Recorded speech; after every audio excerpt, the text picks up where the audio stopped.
And here we are in Haarlem again for a M4 cat race. That means 25 laps, and this time my tactic is to defend my position, and hopefully 3 laps before the end I want to be in position number 5, maybe a little less, maybe a little more, and 2 laps before the end I want to go for a sprint and try not to get boxed in just like I did last time.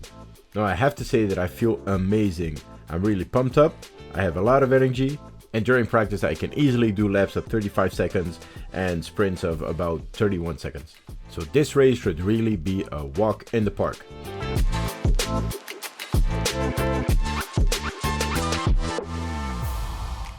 I come into this race very confident. I feel great. I'm full of energy and my technique has been improving, and that can be seen on the number of strides I'm doing on the straight. On average I did about 12 to 14 strides on the straight, but now I do between 10 and 8, meaning I'm going fast using the less amount of energy. Now here's the first small attack from the outside, so I yell at the front that they have to block it, and by blocking I mean that you have to go fast on the inside corner, block your left, and then end up wide, so that you prevent the overtaking from the right.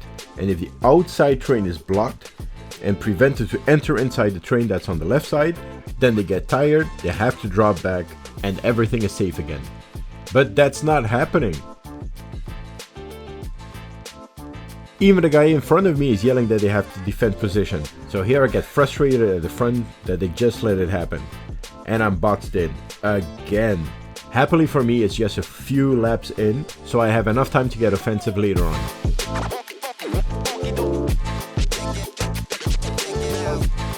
Now, not only am I confident, but I'm also very fresh. My endurance has spiked up, so now it's just waiting for the right opportunity to get back to the front.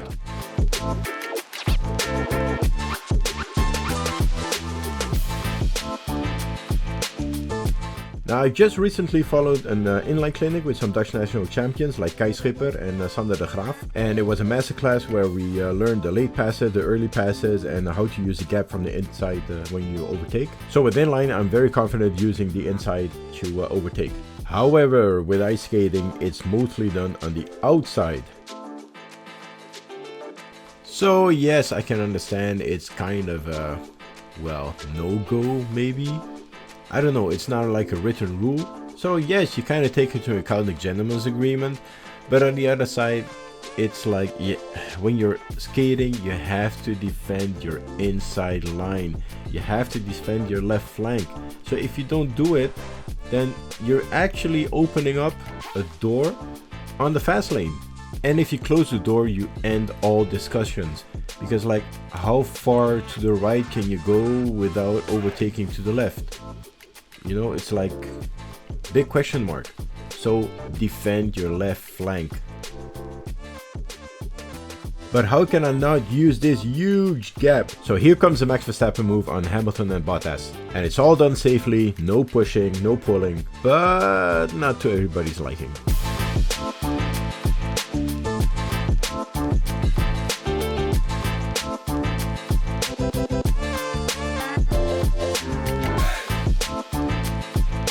Like this guy on the right that doesn't like my move and deliberately cuts me off, telling me he's not amused by the inside overtake. And I totally understand, don't get me wrong. But come on, if you're on the inside, you have to close your left flank. If you leave a gap as big as the Strait of Gibraltar, I'm going to take it.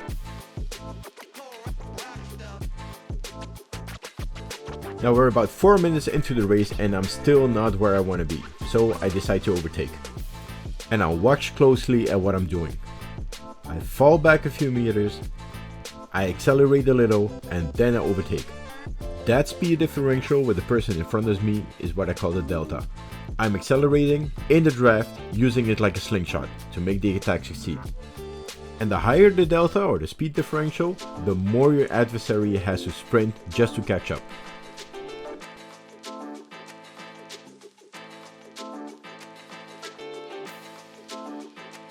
And see, with almost no effort, I'm in position 2 and taking another draft.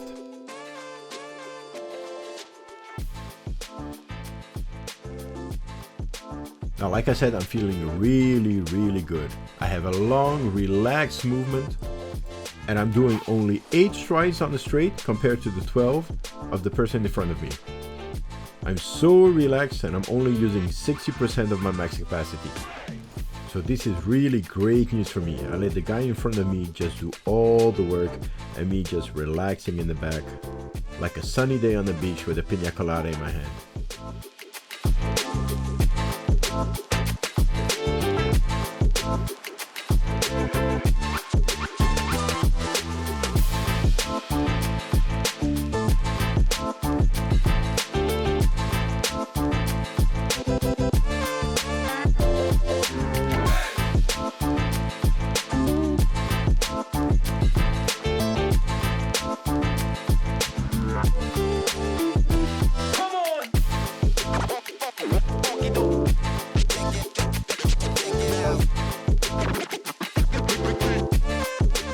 Now I know that at one point he's going to get tired and give me the lead. And what I don't want is breaking the wind for the whole pack behind of me and pulling them. So I have two options. Either I go for a sprint and take some distance with the risk of exhausting, or I slow down. And I choose to slow down, sparing my energy and hoping for an attack and one or two that will follow that attack. So I just had to be slow enough for someone to take the bait.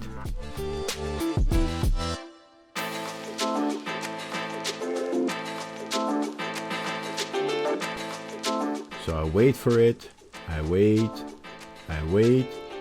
and bam, there's the first one, taking the bait. He's all alone. I could close the gap, but I'd rather let him get tired. Because you see, a solo attack is usually doomed to fail. And it only gets dangerous when a second or a third or a fourth player comes into the peloton. Because then they can work together.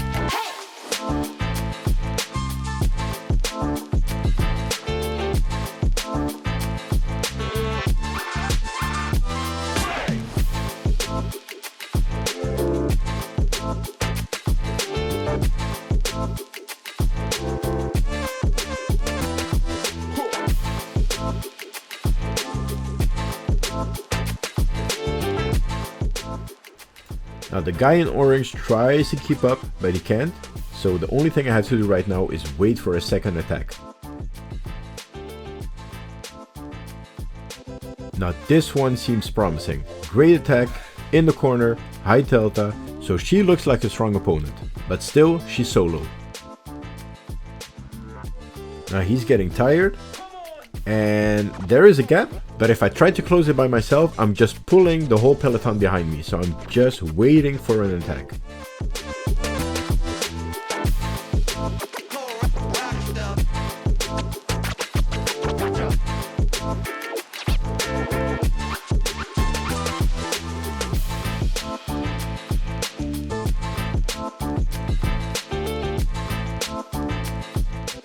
And bam, there it is. Second attack, high delta, so I stick to her, just in order to join number one and create a peloton of 3.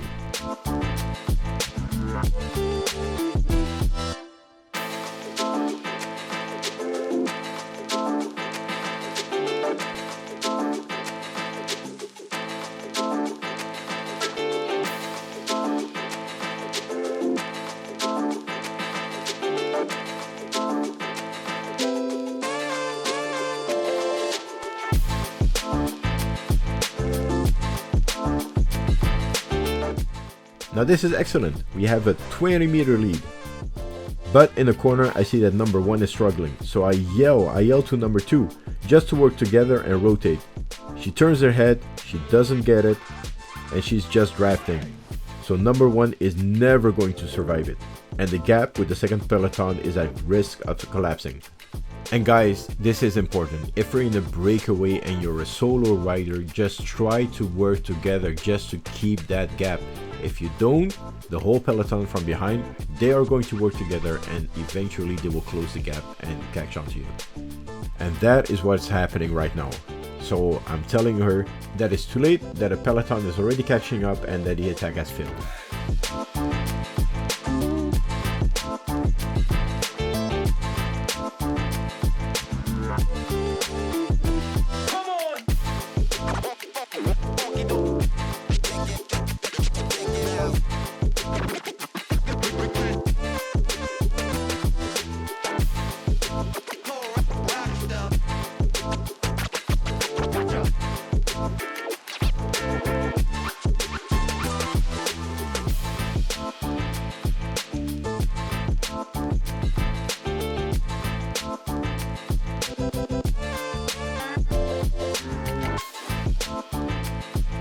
And there comes the peloton, just like I predicted.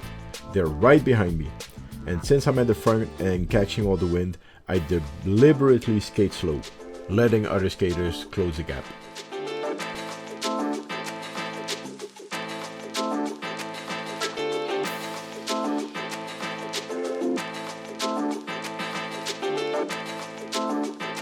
So here I am again in position number 10 in the full draft and feeling great.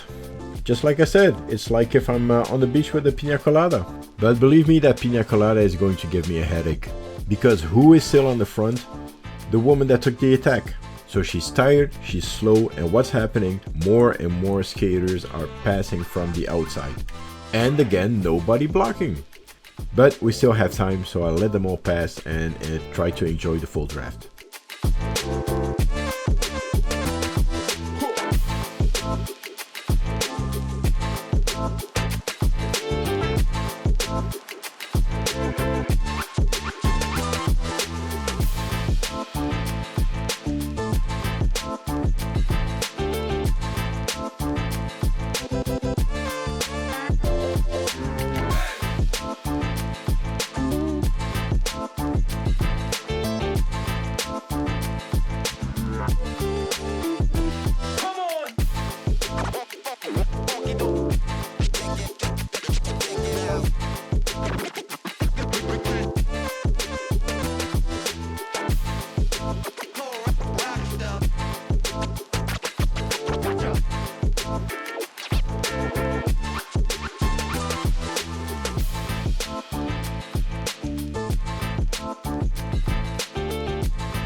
And now it's getting serious. We still have 5 laps to go, so it's time to take position. And like I said in the beginning, I want to be at position number 5 and maybe between 5 and 10.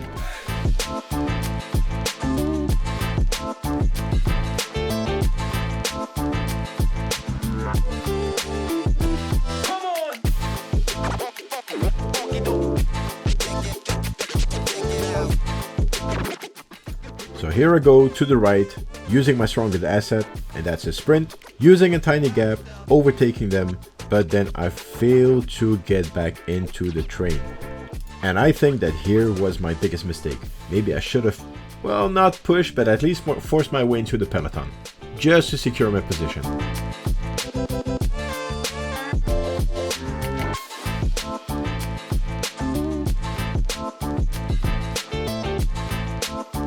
Now this is picture perfect for me.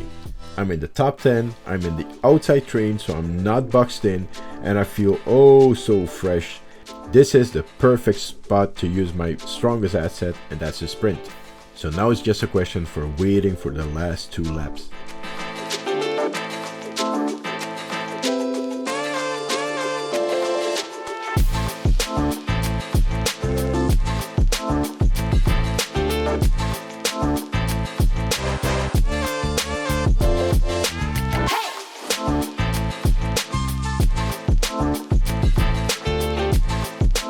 This win is going to be mine, guys. It's really going to be mine. But then, wait, what? A lap too early. A surprise attack. These guys know they have to prevent sprinters like me for taking position. So everybody slowly accelerates and block the way. I don't know if it was intentional or it was just a coincidence that everybody went for an early sprint. But it was a smart move. So now they are forcing me to take a risk. I have to go to the outside on the crystallized ice and try to get back in. But my delta is not big enough, so I drag a few skaters with me.